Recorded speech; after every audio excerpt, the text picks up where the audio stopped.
So let's talk about how I ended up in court with one of my team members early on in my business. I promised a story time about this a couple of weeks ago when I kind of even mentioned it. There's so many lessons to learn from what I did wrong, what I learned from it, and what you can implement as well. So first things first, let's be clear that she was a contractor.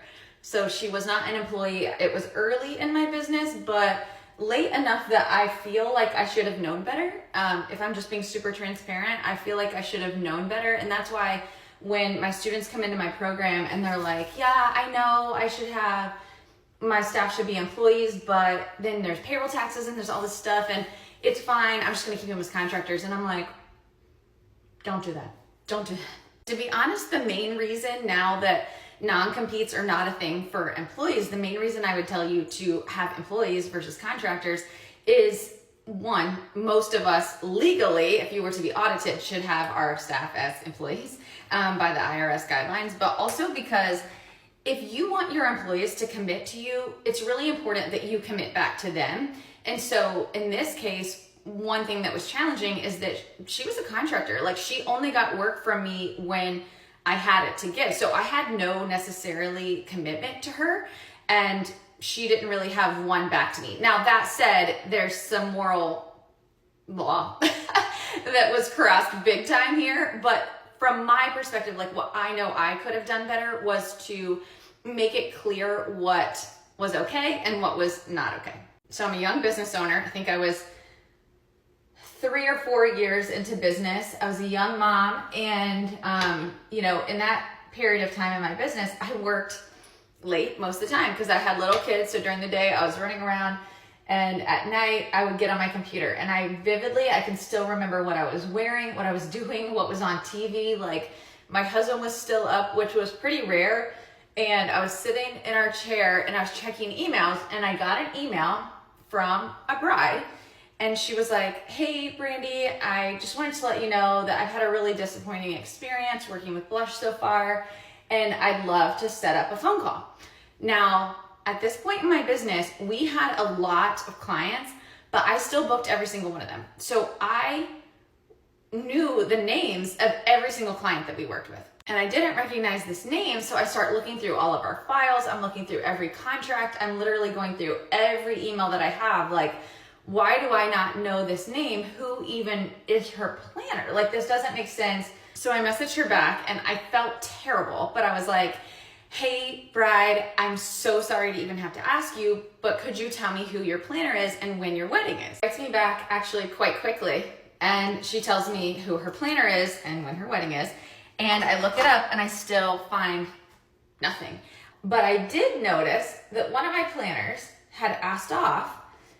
We have like a shared calendar. So at the time we had a shared calendar, and if you needed a date off so we didn't sell you, it would have the planner's initials, and it would say can't work or on vacation or whatever, right? Usually people put Y. So she put her initials, friend's wedding. So I was like, okay.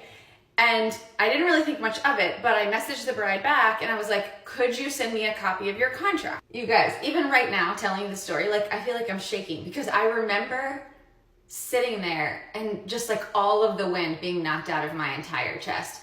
And she sent me the contract back. It was my exact contract, literally exactly. Every single thing about it was exactly my contract, except at the bottom where it said where to remit payment, it said, please send payment by check to planner's name with her mailing address. And this is where I say like moral law comes in, right? Because I'm like, yes, the stupidity that I had was, one, my contract was like one I had gotten off of Google, I think, and it was like one page, legit. It was so short. It had very few clauses in it. It was easy to replicate. Well, that's what she did. She replicated my contract and had it sent with her address and had the client remit payment to her. This girl had worked for me for 3 years at this point. So what was crazy to me is that like, I just was like, how does this happen? Like, how does somebody do this? Like, I don't really understand how somebody does this, right? That feels insane. But then when I have students come into my program and I'm like, you are not protected. You are not protected from your staff And they're like, but you don't know my staff, like they would never do that. And I'm like, I've seen it with myself, I've seen it with other people that I coach. Trust me, when money comes into play, people do the craziest thing. Now, the second thing that I did wrong in this circumstance, and this is the reason I'm telling this story, is to tell you guys what I teach my students now to do differently than what I did, was that my team could work any weddings that they wanted to on their own because they were contractors, right? They couldn't work for another planner, which legally I don't think I was able to do that, but that was our guideline. They couldn't work for another planner, but if they wanted to like coordinate a friend's wedding or whatever, the rule was they had to do it for free, right? So they couldn't charge someone to plan their wedding, but they could do friends' weddings for free. So when I got this, I started realizing that this particular planner had like 6 weddings on our calendar that year that said friends' wedding, which honestly didn't seem that strange to me because she's of the marrying age, like all her friends were getting married. So I was like, yeah, she's just helping a lot of her friends with their weddings. And she was, for a fee. And those clients saw that they were working with my company. So this bride now is upset with her planning experience. She thinks she's working with my company. She is not. And this planner is literally using her email through me, like my company email. She's using all my letterhead, like all my resume, all the things that are mine, all of them. But here's the thing, I had nothing in writing in place with my team members at all. So while a non-compete may not have held up, a non-disclosure, like there's so many things that I could have put in place to keep her from being able to do this outside of moral code. She wouldn't have legally been able to get paid to do weddings under my brand without my knowledge. All that said, we ended up in court because I was like, what in the actual heck? I ended up finding out that there were about half a dozen contracts that she had done, just like this one, under my brand. It was a long, very long year of my life that I feel like was basically stolen from me. I would not recommend going to court with anyone, honestly. To be honest, I think it was an awful experience. It sucked so much of my joy and soul from everything else that I did that year. But the moral of the story for you is a couple of things. One, have a formal agreement. Even with your contractors, you need to have a formal associate agreement or some sort of a contractor agreement that outlines what they are and are not able to do.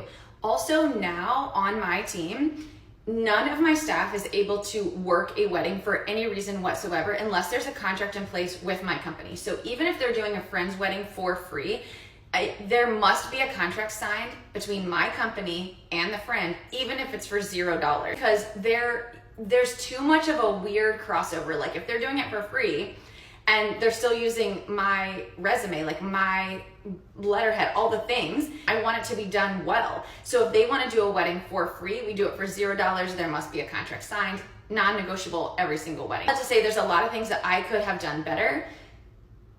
I still think there's a moral code that was broken, but at the end of the day, I learned so much from it. My business is so much better protected now. And yeah, it's definitely something I don't choose to relive, but I'm glad that it happened early so I could learn before my business got much larger.